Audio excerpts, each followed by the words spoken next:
दोस्तों, चाहे जीवन में कुंवारे मर जाना, लेकिन कभी भी ऐसी स्त्री के साथ में विवाह मत करना, या फिर कहें तो किसी प्रकार का रिश्ता, दोस्ती या फिर संबंध ऐसी स्त्रियों से भूल कर भी नहीं रखना। दोस्तों, आज आप जीवन की एक ऐसी सच्ची कहानी से रूबरू होने वाले हो जिससे आपको अपने आसपास के स्त्रियों के बारे में ऐसी राज पता चलेगी जिसे सुनकर आपका रूह कांप जाएगी। जी हाँ दोस्तों, नमस्कार दोस्तों, स्वागत है आप लोगों का आपके अपने YouTube चैनल पर। दोस्तों, एक दिन भगवान विष्णु और माँ लक्ष्मी बैठे हुए थे। तब माता लक्ष्मी पृथ्वी के तरफ देखती है और कहती है कि पृथ्वी लोक कितना स्वार्थी बन गया है, ऐसे में कौन अपना है और कौन पराया। आज के समय में यह समझना बहुत कठिन है। भगवान विष्णु बोले, हे लक्ष्मी, सही कह रहे हैं आप। अब माँ लक्ष्मी बोली, ऐसे में जो एक जीवन साथी होती है, जो किसी इंसान के साथ उसके पूरी जिंदगी साथ रहती है, उसके बारे में पता होना बहुत जरूरी है। फिर भगवान माता लक्ष्मी से कहे, सही कह रहे हो आप, नहीं तो किसी भी इंसान का जिंदगी एक पल में बर्बाद हो जाता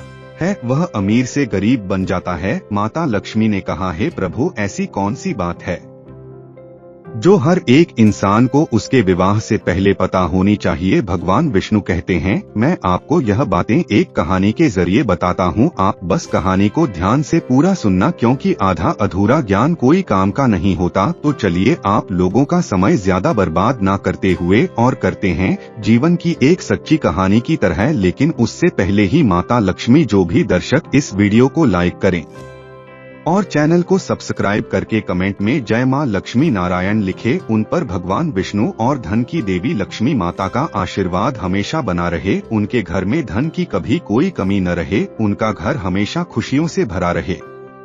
दोस्तों, प्राचीन काल की बात है। एक गांव जो कि नदी के किनारे बसा हुआ था, उस गांव में एक बहुत ही दयावान राजा रहते थे और उनकी 2 रानियां थीं और राजा अपनी पत्नियों से बहुत ही घनिष्ठ प्रेम करते थे। और एक दिन राजा के राजमहल में एक बेटा पैदा होता है और इसी खुशी में गांव के जो राजा थे वह अपने दरबार में नृत्य सम्मेलन का आयोजन करते हैं। और इस नृत्य सम्मेलन में आसपास के गांव से भी कुछ लड़कियां भाग लेती हैं। शाम का समय था और नृत्य कला की आयोजन शुरू हो चुका था और तभी राजा की नजर अचानक से एक सुंदर स्त्री पर पड़ती है, जिसका नृत्य देखकर राजा उन पर मोहित हो जाते हैं। और उसके बाद राजा मंत्री को कहकर अपने विवाह का प्रस्ताव उस लड़की के सामने पेश करवाते हैं और वह लड़की इस प्रस्ताव को सुनकर के आश्चर्य में पड़ जाती है।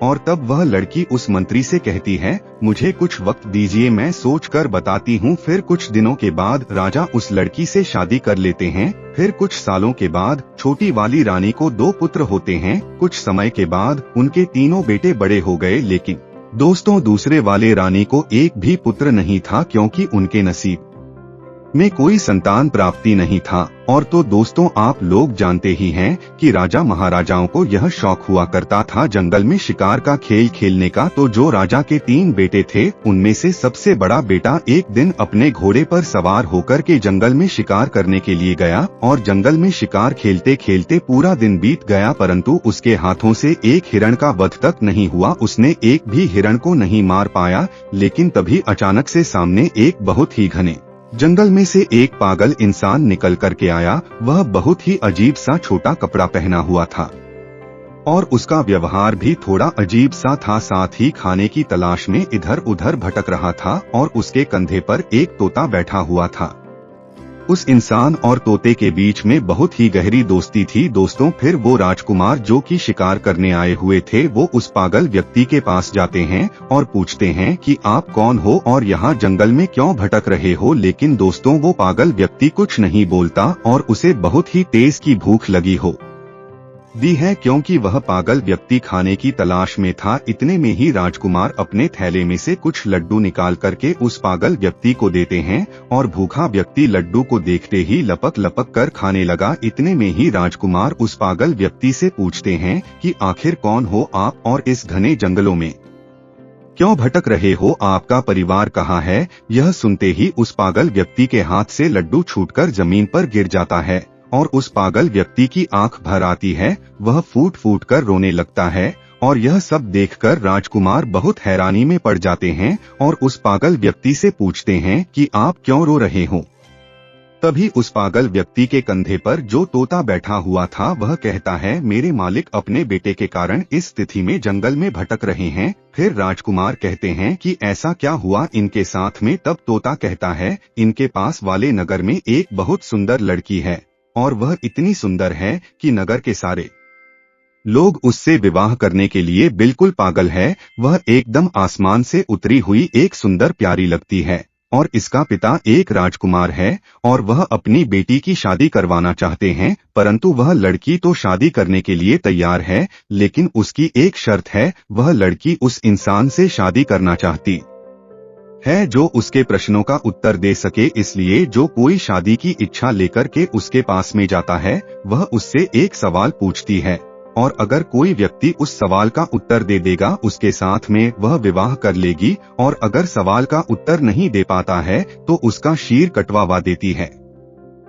और इसी चक्कर में इनका एक पुत्र था जो कि उस स्त्री के द्वारा मारा गया और मेरे मालिक यह सदमा बर्दाश्त नहीं कर पाए और अपना मानसिक संतुलन खो दिए और इसी वजह से इनका राज्य भी अब उस स्त्री के कब्जे में है। इतना बाद होते ही वह व्यक्ति वहां से चला जाता है और यह सारी बात सुनकर राजा के दिल और दिमाग में उस राजकुमारी वाली बात बैठ जाती है और वापस शिकार पर से महल के तरफ लौटते समय भी पूरे रास्ते उसी राजकुमारी का ख्याल उस राजकुमार के दिमाग में चल रही थी। राजा जब लौटकर के अपने घर आए तो घर आकर के रात्रि में लेटकर आराम तो कर लिया, लेकिन सुबह में भी वही राजकुमारी के ख्यालों में डूबे हुए थे। अब राजा से रहा नहीं गया और वह शीघ्र ही अपना घोड़ा उठाते हैं और उस राजकुमारी के महल की तरफ चल देते हैं। और तभी राजकुमार के माता पिता उनसे पूछते हैं कि बेटा कहाँ जा रहे हो। तब राजकुमार कहता है कि हमारे बगल वाले राज्य में एक बहुत सुंदर राजकुमारी रहती है और वह विवाह करना चाहती है, परंतु उस राजकुमारी का यह कहना है कि उसका कोई प्रश्न है और जो कोई उसके प्रश्न का उत्तर दे देगा वह उसके साथ विवाह कर लेगी और जो नहीं दे पाता उसका सर कटवा देती है। अब तक उसके चक्कर में कई लोग मारे गए हैं और कई राज्यों को वह स्त्री अपने कब्जे में ले रखी है। यह सुनकर राजकुमार के माता पिता ने राजकुमार को बहुत रोकने की कोशिश की, परंतु राजकुमार ने उनका एक भी नहीं सुना और राजकुमारी के महल की ओर निकल जाता है। महल पर पहुंचते ही राजकुमार ने विवाह का प्रस्ताव रखा तो राजकुमार सारी कहती है कि मैं आपसे विवाह करने के लिए तैयार हूँ, परंतु आपको मेरे एक प्रश्न का उत्तर देना पड़ेगा, तभी मैं आपसे विवाह कर पाऊंगी। और अगर आप मेरे प्रश्नों का उत्तर नहीं दे पाते हैं तो आपका सर कटवा दिया जाएगा। राजकुमार ने इस शर्त को स्वीकार कर लिया और बोला, राजकुमारी पूछिए आपका क्या प्रश्न है, मैं आपके प्रश्नों का उत्तर देने के लिए तैयार हूँ। फिर राजकुमारी अपना वह एक प्रश्न पूछती है जो अभी तक कई लोगों से पूछती आ रही थी, और जब राजकुमारी ने प्रश्न पूछा तो वह राजकुमार देखता रह गया। जब उत्तर नहीं आया तो राजकुमार का शिष्य कटवा दिया गया। दोस्तों, ऐसा कौन सा प्रश्न था जो कि राजकुमारी पूछती थी लेकिन कोई भी इनके प्रश्नों का जवाब नहीं दे पाता था? इसके बारे में आपको आगे वीडियो में जरूर पता चल जाएगा कि राजकुमारी ऐसा क्यों करती थी, क्यों हर वह व्यक्ति जो राजकुमारी से शादी करना चाहता था उससे वही एक सा प्रश्न पूछा करती थी। जब बारे वाले भाई मारे गए तब बड़े से छोटा दूसरे नंबर के राजकुमार ने विचार किया कि वो राजकुमारी के पास जाएगा और अपने भाई का बदला लेगा, परंतु जैसे ही राजकुमारी उसके सामने आती है तो वह राजकुमार और राजकुमारी को देखकर उन पर मोहित हो जाते हैं और खुद में सोचते हैं कि यह कितनी सुंदर स्त्री है, काश मैं इनसे विवाह कर आता। लेकिन फिर राजा राजकुमारी से कहता है, मेरे बड़े भाई कहाँ है? तो राजकुमारी कहती हैं कि मुझे इसके बारे में कुछ नहीं पता। यह सब सुनकर राजकुमार फिर से सोच में पड़ जाते हैं। तब राजकुमारी राजकुमार से कहती हैं, क्या सोच रहे हो? राजकुमार कहता है कि आप कितनी सुंदर हो, मैं से विवाह करना चाहता हूँ। तो फिर राजकुमारी कहती हैं, मैं आपसे विवाह तो कर लूंगी, लेकिन मेरा एक प्रश्न है, पहले आपको उस प्रश्न का उत्तर देना पड़ेगा। तो राजकुमार कहता है कि ठीक है, आप अपना प्रश्न पूछो। लेकिन दूसरे वाले राजकुमार भी उनके प्रश्नों का उत्तर नहीं दे पाते हैं और उनका भी सर कटवा दिया जाता है। इसी प्रकार उस विवाह के चक्कर में उस राजा के 3 लड़के थे, उनमें से 2 लड़के मारे गए। अब बचा सबसे छोटा वाला, वह भी अपने घोड़े को लेकर राजकुमारी के महल की ओर चल देता है। उनके माता पिता ने उन्हें रोकने की बहुत कोशिश की, लेकिन छोटे वाले भाई इनकार करते हुए कहता है हम जा रहे हैं उस हत्यारे राजकुमारी से अपने भाइयों का बदला लेने, या तो मैं उस हत्यारे से बदला लेकर के आऊंगा, अन्यथा आप यह समझ लेना कि आपका कोई बेटा था ही नहीं। उनके माता पिता ने उन्हें बहुत रोकने की कोशिश की, लेकिन वह बदला लेने के चक्कर में चल देता है। रास्ते में जाते जाते हैं उस लड़के विचार किया कि जैसे मेरे भाई गए थे, अगर वैसे मैं गया तो मैं भी मारा जाऊंगा, लेकिन जाऊंगा तो जरूर। पर कुछ सोच समझने के बाद उसने क्या किया कि उस राजकुमारी की महल से थोड़ा हटकर एक बगिया था, उसने अपने घोड़े को वहीं पर छोड़ दिया और उस बगिया के अंदर चला गया। और राजकुमारी वहां पर उस शांत वातावरण में विश्राम करने के लिए आया करती थी। अब उस बगिया में एक सरोवर था और उस सरोवर के किनारे वह राजकुमार एक आम इंसान के वेशभूषा में खड़ा था। जी हाँ दोस्तों, सभी लोग बड़े ध्यान से सुनना, यह बहुत ही अलौकिक कहानी है। दोस्तों, राजकुमार सरोवर के किनारे खड़ा था और तब राजकुमारी अपने कुछ सहेलियों के साथ बगिया में आई। और कुछ समय बाद राजकुमारी ने अपने एक सहेली से कहा कि हमें पानी लाकर दो, हमें बहुत तेज प्यास लगी है। अब उस राजकुमारी की बात को सुनकर उसकी एक सहेली ने हाथ में बर्तन लेकर के उसी सरोवर पर जल लेने के लिए गई, जिस सरोवर पर वह राजकुमार आम इंसान के रूप में पहले से ही खड़ा था। उसने देखा तो उसके रूप को देख करके उन पर मोहित हो गई। वो राजकुमारी की सहेली जल लेकर के आई और राजकुमारी को पिलाया और फिर तुरंत लौट कर के सरोवर के पास चली गई। और उसने जाकर के उस राजकुमार यानी कि उस आम आदमी से कहती है कि आप कौन हो, यहाँ क्या कर रहे हो? मैं आपको देखते ही आपके रूप पर मोहित हो गई हो और मैं शीघ्र ही आपसे विवाह करना चाहती हूँ। फिर राजकुमार कहता है कि वो तो ठीक है, लेकिन आप कौन हो? फिर वह लड़की कहती है कि मैं राजकुमारी की सहेली गंगा हूँ। यह सुनकर के राजकुमार उस गंगा के साथ उसके घर चले जाते हैं और गंगा अपने आंगन में चारपाई बिछा करके उस राजकुमार को बैठा दिया और उसके बाद में भोजन करवाया। और फिर कहती है कि आप क्या सोच रहे हो? आप विश्वास करिए, मैं आपको कभी धोखा नहीं दूंगी, क्योंकि मैं आपके रूप के ऊपर दीवानी हो चुकी हूँ। मैं आपसे प्यार कर बैठी हूँ। जब इतनी बात उस राजकुमार ने सुनी तो वो राजकुमार रोने लगता है। राजकुमार के आंखों से आंसू के धारा बहने लगी और कहने लगा, मैं इसीलिए सरोवर में घूम रहा था क्योंकि यह जो तुम्हारी राजकुमारी है इतनी हत्यारी है, जिसने अब तक कई लोगों के सर कटवा दिए हैं और उन्हीं में हमारे दो भाई मारे गए। तो मैं अपने भाइयों का बदला लेना चाहता हूँ, इसलिए मैं यह जानना चाहता हूँ कि यह राजकुमारी कौन सा सवाल पूछती है। तब गंगा कहती है, वह तो हम आपको बता देंगे, लेकिन पहले आप हमसे वादा कीजिए कि आप हमसे शादी करेंगे। तो दोस्तों, गंगा ने एक तरफ तो राजकुमार से शादी करने का वादा कर दिया, वहीं दूसरी ओर उसे यह डर भी लगा था कि अगर हम इनको वहां जाने देंगे तो पता नहीं यह वहां से लौट कर के आएंगे भी या नहीं। तो फिर राजकुमार गंगा से कहता है कि मैं जरूर तुमसे विवाह करूंगा, लेकिन राजकुमारी से अपने भाइयों का बदला लेने के बाद जब राजकुमार ने गंगा से इतना कहा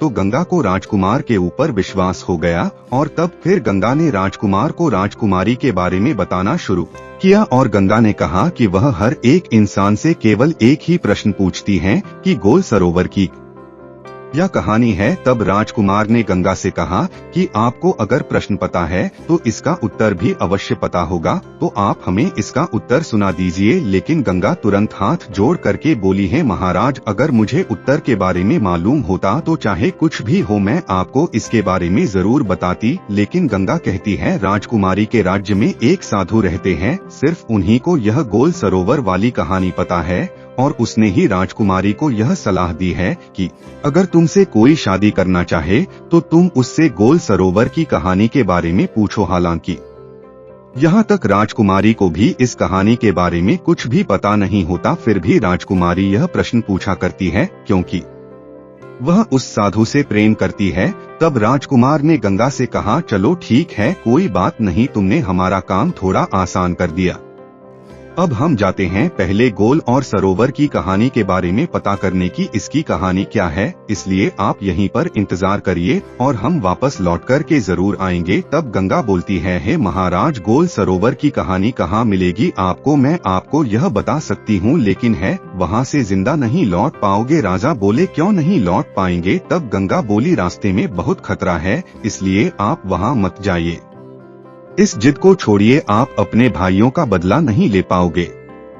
आप हमारे साथ विवाह कीजिए और बदला लेने के बारे में भूल जाइए। उस राजकुमार ने कहा, चाहे रास्ते में कितनी भी कठिनाई क्यों ना हो, चाहे संकट कितने भी हो, लेकिन मैं जाऊंगा जरूर और अपने भाइयों का बदला जरूर लूंगा। तब गंगा ने सोचा कि अब हम चाहे इनको कितना भी रोकने की कोशिश करें, लेकिन यह नहीं रोकेंगे। तो फिर गंगा ने खुद एक घोड़ा और एक तलवार राज को माँ के हाथ में दिया और कहा कि यह घोड़ा और यह तलवार तुम्हारे काम जरूर आएगी, इसलिए आप एक काम करना, यहाँ से ठीक दक्षिण दिशा की तरफ जाओ और जब आप दक्षिण दिशा की तरफ जाओगे तो आगे आपको गुफा में एक शेर मिलेगा और उस शेर से आपको डरना नहीं है, क्योंकि वह शेर बूढ़ा हो चुका है, जिस वजह से वह इनकार नहीं कर पाता और बहुत भूखा रहता है। जब आप उसके पास जाओगे तो इस तलवार की मदद से रास्ते में उस शेर के लिए कुछ खाने को जरूर ले जाना और जब वह शेर गुफा से बाहर आए तब उसके सामने यह खाने की चीज रख देना, वो उसे खाकर के तुम्हारी मदद जरूर करेगा। बस इतना ध्यान रखना कि आप जब जंगल में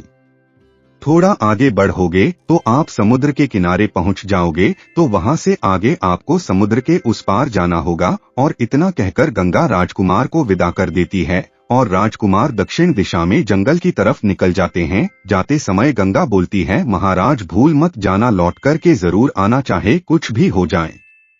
मैं आपका जीवन भर इंतजार करूंगी, मुझे आप बोलोगे तो नहीं। तो उस राजकुमार ने विश्वास दिलाते हुए बोला कि आप चिंता मत करो, मैं लौट कर के जरूर आऊंगा और तुमसे जरूर विवाह करूंगा, इसलिए आप तनिक भी चिंता मत करो। अब वो राजकुमार धीरे धीरे जंगल की तरफ बढ़ने लगा तो गंगा के मुताबिक उसको एक शेर का गुफा मिला, जिसमें वही एक बूढ़ा शेर था जिसके बारे में गंगा ने राजकुमार को बताया था और साथ में यह भी कहा था कि आप रास्ते में इस तलवार की मदद से उस बूढ़े शेर के लिए कुछ खाने को ले जाना। तो वो राजकुमार बिल्कुल ऐसा ही करता है और उस शेर के सामने खाना रख देता है। चूंकि शेर बहुत भूखा था तो वह खाना देखते ही बहुत खुश हो जाता है और लपक कर खाना शुरू कर देता है। राजकुमार देखता है कि अब तो शाम हो चुकी है, जिस वजह से हल्का हल्का ठंड भी लगने लगता है और कुछ देर में अंधेरा भी हो जाएगा। तो वह क्या करता है कि आसपास से कुछ लकड़ियां इकट्ठा करके ले आता है और गुफा के सामने थोड़ा सा आग जला लेता है। तब उसी आग के पास में आकर वह शेर राजकुमार के बगल में बैठ जाता है और राजकुमार शेर को सहलाने लगता है और कुछ समय बाद राजकुमार को आंख लग जाती है। राजकुमार वहीं पर सो जाता है। फिर अगली सुबह होते ही राजकुमार उस शेर के साथ जंगल में और आगे दक्षिण दिशा की तरफ बढ़ने लगता है। चलते चलते जंगल में राजकुमार को आगे कई मुसीबतें आती है। कई तरह के जानवर राजकुमार के सामने आते हैं, लेकिन उस बूढ़े शेर की दहाड़ से सभी जानवर डरकर भाग जाते हैं और इसी तरह राज को मार उस बूढ़े शेर के साथ चलते चलते समुद्र के किनारे पहुंच जाते हैं और पहुंचते ही देखते हैं कि थोड़ी दूर पर एक व्यापारी कई हाथियों पर सामान लादकर कुछ सैनिकों के साथ समुद्र के तट पर खड़े हैं। अब वो राजकुमार उस व्यापारी के पास जाता है तो व्यापारी उससे पूछता है कि कौन हो आप, यहाँ क्या कर रहे हो। फिर राजकुमार अपने साथ बीती हुई घटना को उस व्यापारी को बताता है और कहता है, मुझे किसी भी तरह समुद्र के उस तरफ जाना है। इतने में ही व्यापारी देखता है कि समुद्र के उस पार से उसकी नाव आ रही है, जिस पर वह व्यापारी सामान को रखवाकर समुद्र के उस पार पहुंचा। माया करता है। नाव के समुद्र के किनारे पहुंचने के बाद वह व्यापारी सामान को नाव पर रखवा आता है और इतने में वहां राजकुमार उस व्यापारी से कहता है, आप कृपा करके मुझे भी इस नाव की मदद से समुद्र के उस पार पहुंचा दें। फिर व्यापारी ने कहा, अगर आप इस नाव पर थोड़ा सा भी वजन बढ़ेगा तो यह नाव डूब सकती है, मुझे माफ करें, मैं आपकी मदद नहीं कर पाऊंगा। राजकुमार ने कहा, आप सबको जानते हैं मेरा समुद्र के उस पार जाना कितना जरूरी है। आप एक काम करिए, मेरे पास कुछ सोने के सिक्के हैं और यह गले की चेन, इसको आप रख लीजिए, परंतु मुझे इस नाम से जाने दीजिए।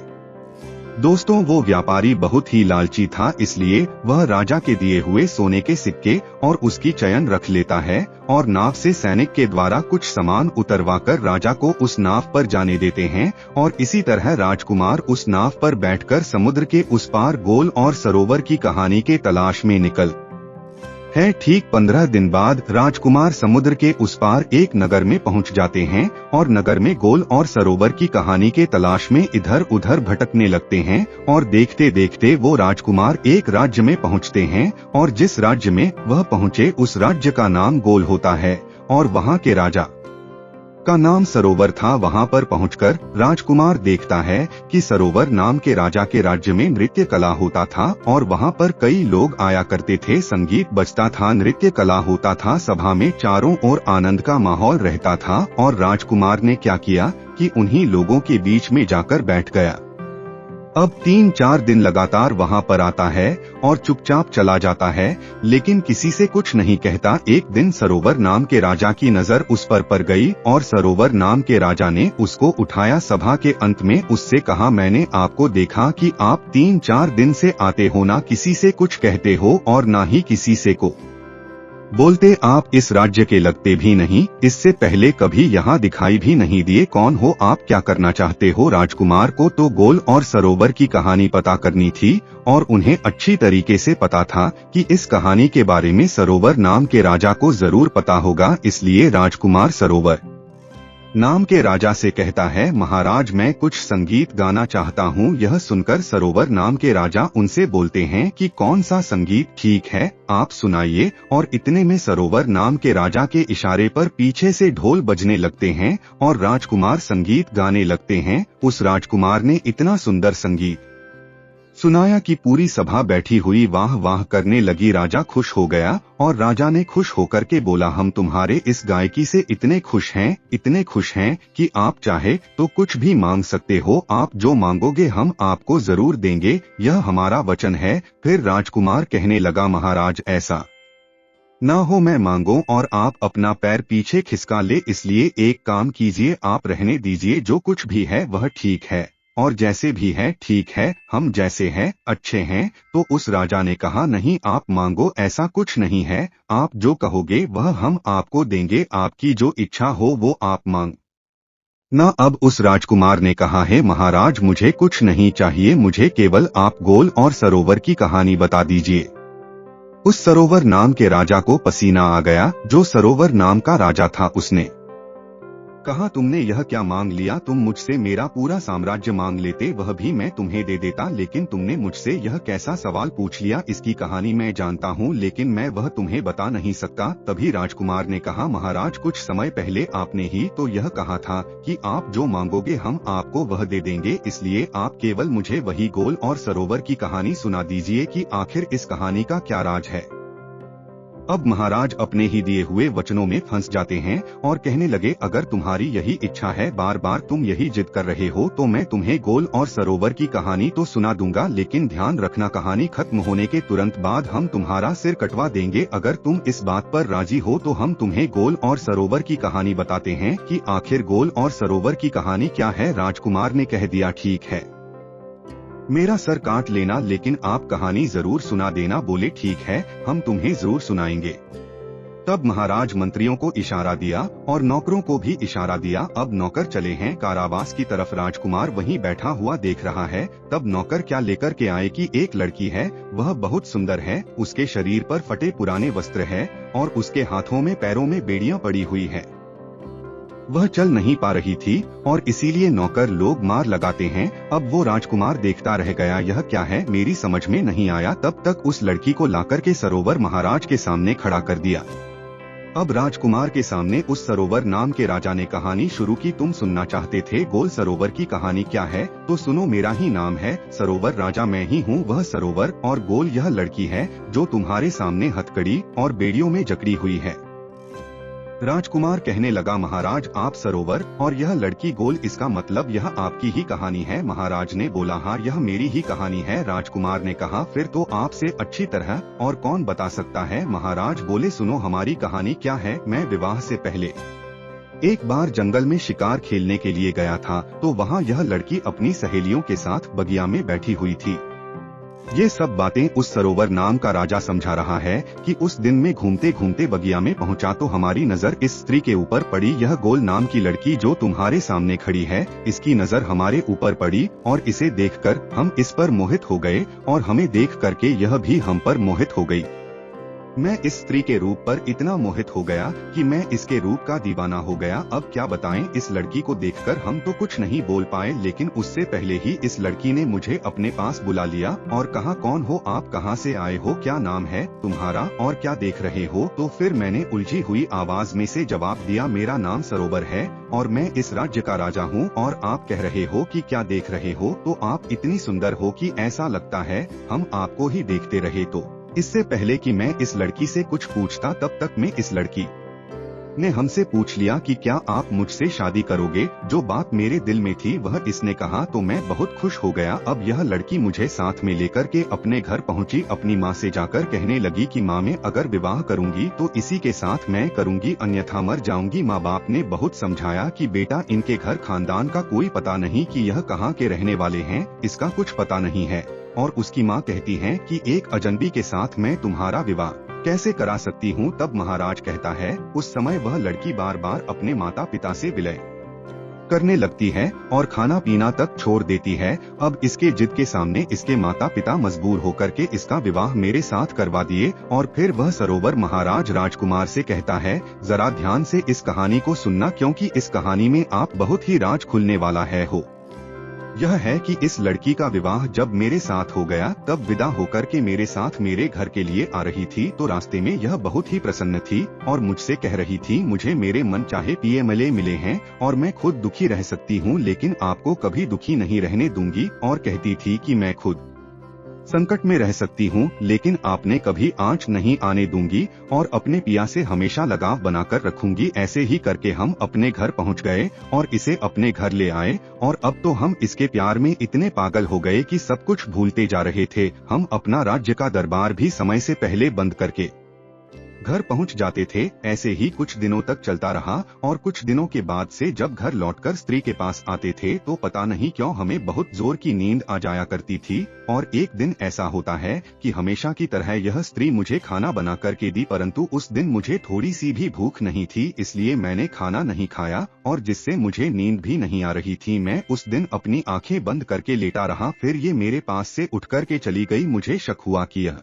स्त्री इतनी रात में बाहर कहाँ पर जा रही है और इतने में ही वह राजमहल से जंगल की ओर चल देती है। उस स्त्री के वहां से निकलते ही मैं भी वहां से निकल जाता हूँ, इसके पीछे पीछे जाता हूँ और तभी मैं देखता हूँ कि वह स्त्री एक साधु के साथ में बैठी हुई हंस हंस कर बातें कर रही है। इतना सब कुछ देखते ही मैं सोचने लगा कि पता नहीं यह उसका रोजाना का काम था या सिर्फ आज का काम है। उसके बाद मैं चुपचाप वहां से वापस राजमहल में लौट जाता हूं। फिर राजकुमार सरोवर महाराज से कहने लगा कि आगे क्या हुआ। तो महाराज ने राजकुमार से कहा, उस दिन मेरा पूरा दिन उसी के बारे में सोचते सोचते निकल गया एवं दूसरा दिन भी संध्या होने चली और यह तो हमेशा यही सोचती रहती थी कि कब शाम होगी।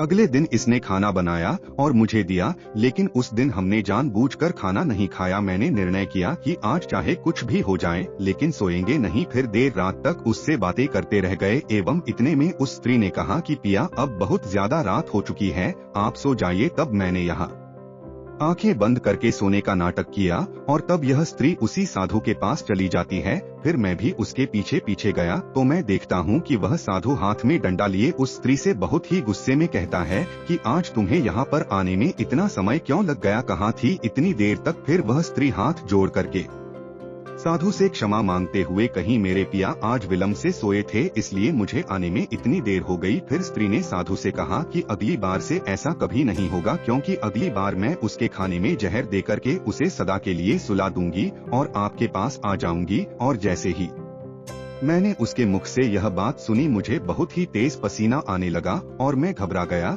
और उसी समय उस साधु की नजर मुझ पर पड़ जाती है और साधु ने उस स्त्री से कहा कि उस पेड़ के पीछे छिप करके मुझे कोई देख रहा है। तो फिर वह जो गोल नाम की लड़की थी उसकी नजर मेरे ऊपर पड़ी। तभी वह मैं चिल्ला चिल्ला कर कहा कि यह तो मेरे पिया है, आप उसे मार डाली है। फिर क्या था कि वह दो और मैं अकेला, उन दोनों ने मिलकर मुझ पर आक्रमण किया और मुझे मारने की कोशिश की और हमारे बीच युद्ध छिड़ गया और फिर मैं युद्ध करते करते नीचे गिर गया। उस साधु ने मुझे कसकर दबा लिया कि तभी यह स्त्री है, यह स्त्री नहीं बल्कि हत्यारिन है। उसके बाद यह स्त्री ने तलवार लेकर मेरे सीने पर बैठ गई और वह जो साधु था वह वहाँ से भाग जाता है। फिर मुझे कुछ समझ में नहीं आ रहा था कि मैं क्या करूं, और जैसे ही यह स्त्री मुझे तलवार से मारने वाली ही थी कि इतने में महाराज उस राजकुमार से कहता है कि यह जो कुत्ता तुम सामने देख रहे हो, उस वक्त यह कुत्ता आता है और रानी पर काबू करके मेरी जान बचा लेता है।